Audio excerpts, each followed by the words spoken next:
जागत सोवत शरण तुम्हारी, स्वप्ने नहीं देखत पर दोषा, आठम यथा लाभ संतोषा।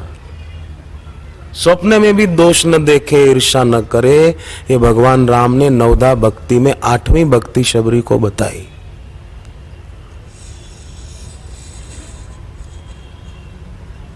फिर वाल्मीकि जी ने आगे कहा, तुम ही छांडी गति दूसर नाही, आपको छोड़कर जिसकी और कोई गति नहीं है, कहीं गति नहीं है, जिसका मन कहीं जाता नहीं है।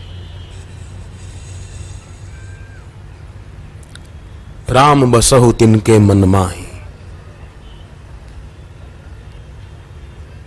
इस्लाम धर्म की राबिया ने कहा ना, जब पाया खुदा हर दिल में मौजूद है तो मैं नफरत किससे करूं। यह है उदासीनता।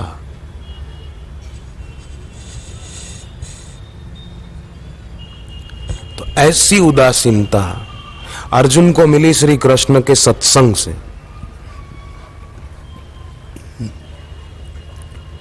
हमें मिलती है गुरुदेव के सत्संग से। इसीलिए जहां भी सत्संग होता है वहां इस प्रकार साधकों का सागर उमड़ता है। और साधक सत्संगी वो जानते हैं कि जीवन में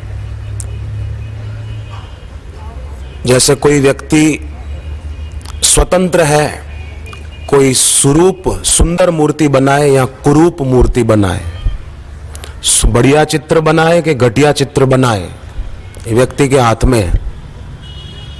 विकास की ओर चले कि विनाश की ओर जाए, आत्मध्वंस करे या आत्मसृजन करे, ये व्यक्ति के हाथ में है। सुखी होकर जीवन जिए या दुखी और फरियादी होकर जीवन जिए, इंसान के हाथ की बात है।